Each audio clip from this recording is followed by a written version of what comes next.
Welcome back to the part 2 of the special episode of Zoom In, Zoom Out, specific focus on Hanguang exercise and also Taiwan's defense readiness. Our guest is Dr. Alexander Huang. I saw that your recent op-ed on the Zero Day, the movie, that's actually sparking debate or discussions either domestically or overseas, and it's talking about potential 2028 Taiwan Strait conflict.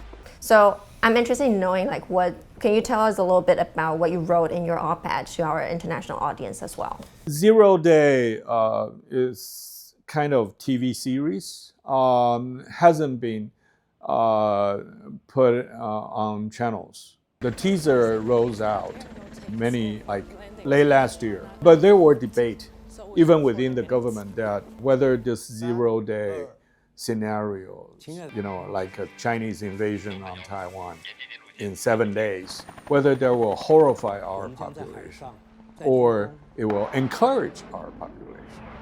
There are two schools of thought. And I think that's partly the reason why the showing time is delayed.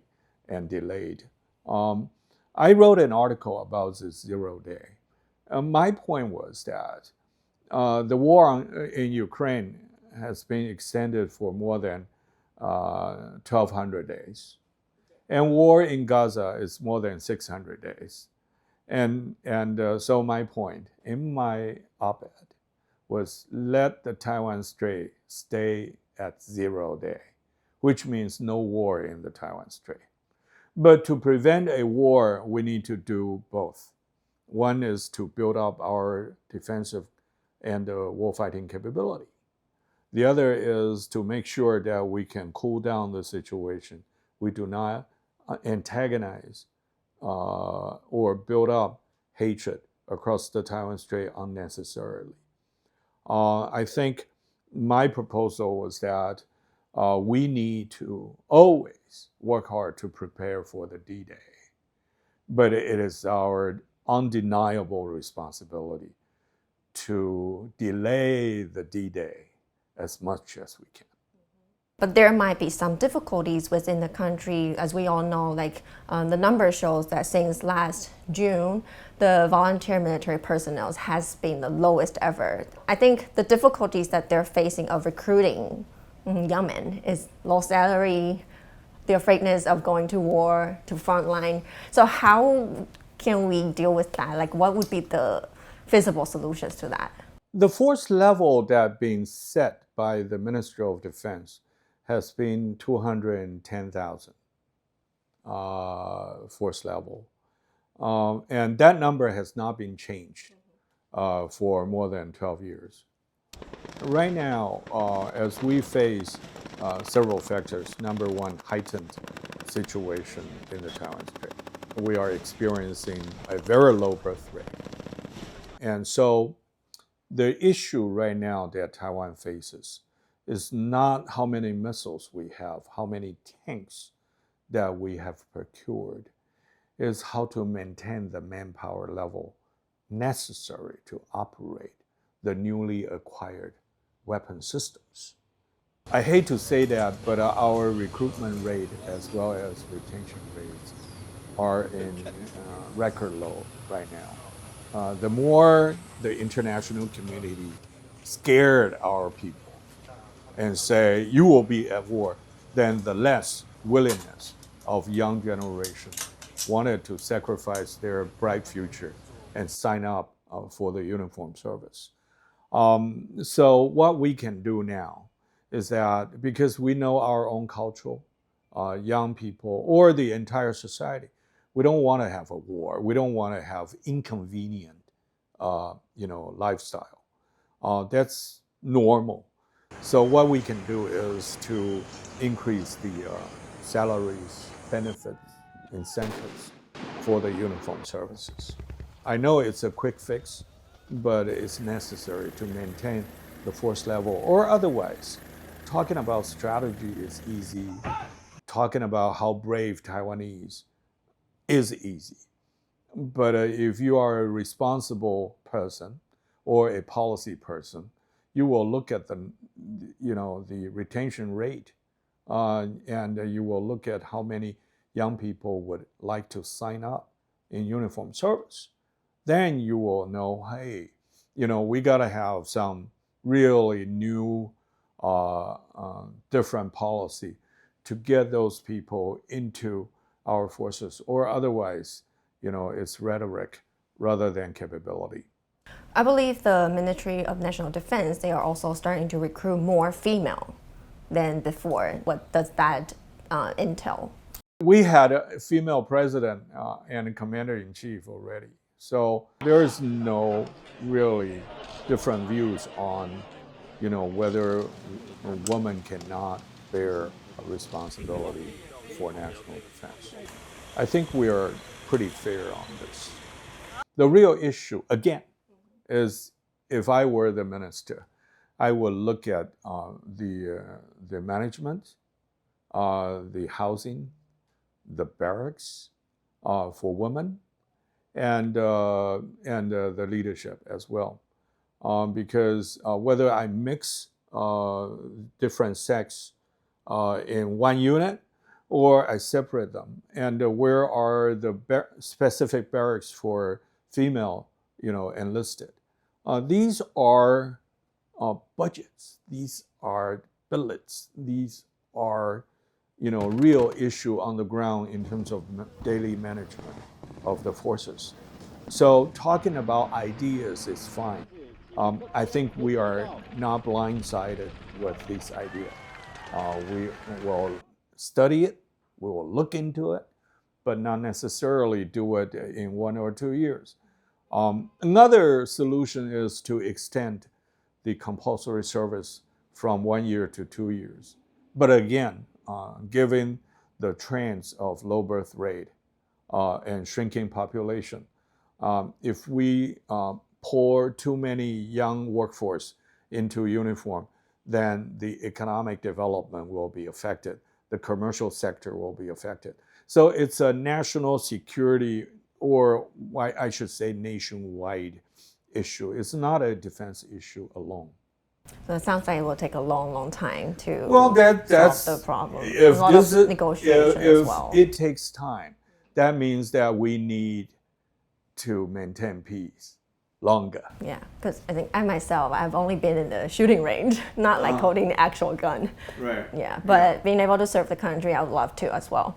So earlier you brought on the Ukraine-Russia war that has been ongoing for over 3 years already, and then there's also the Iran-Israel conflict as well, and also the U.S. strikes on Iran. That all happened within like a short period of time. Yeah. What do you think Taiwan can learn from these?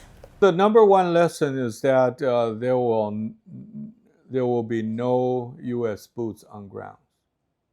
So the United States will try everything possible to help Taiwan defend itself, but we do not expect that under whoever the president is in the United States to send ground troops to Taiwan, to this island, and help us to defend. It's not because of our question to American resolve. It is the fact that we do not a security treaty. We are not an alliance. We did not have a joint training, joint exercise in place. So it's going to be very hard. Even the United States troops are on this island. How can we fight together? It's another big issue in terms of joint operation. So we can still talk about it, but again, it takes time to make it mature. Second is that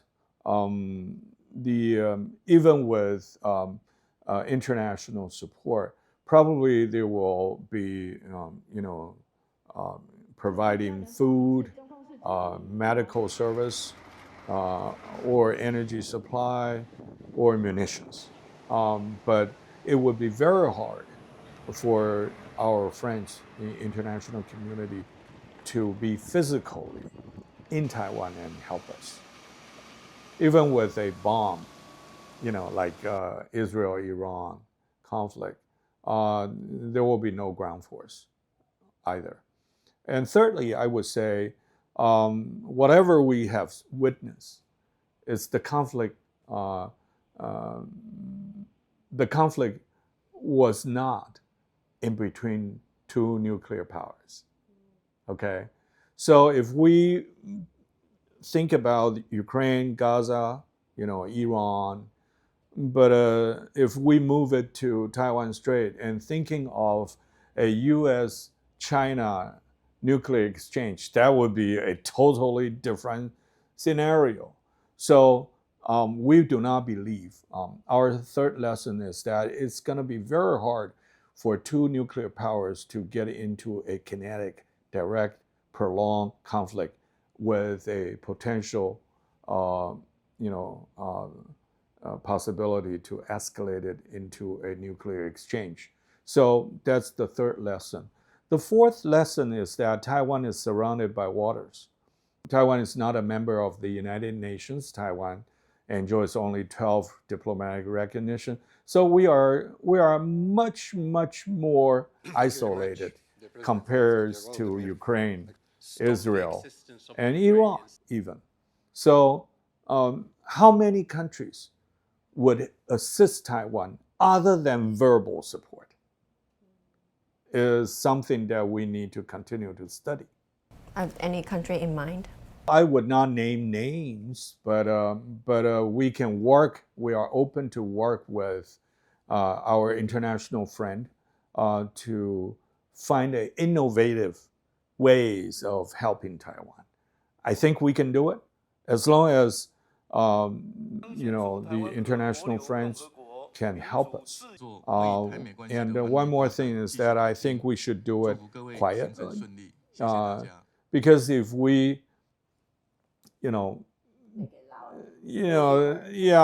it in the press and try to, and it become a intimidation to Beijing and worsen the situation in the Taiwan Strait. So any military or military-related assistance to Taiwan must be very quiet, and I urge both the international community and my own fellow citizens and people in the government, just do it, don't talk about it. So do you think Kuang exercise, like this year specifically, has all of the components needed to call it a success?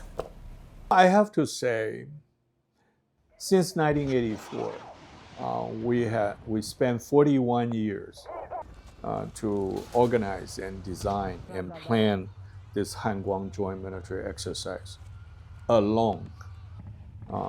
None of the scenarios in the past 41 years that we had ever designed a war game that fighting with a partner. So we defend our homeland alone.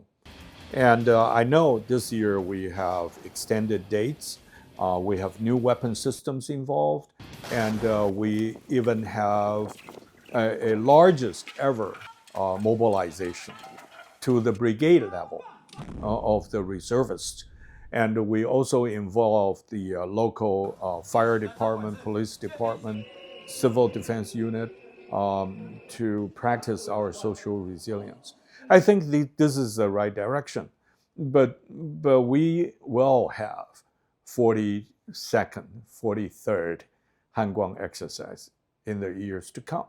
So this is the right first step. I supported the Kuang expansion, and I would encourage our friends to visit Taiwan during our exercise.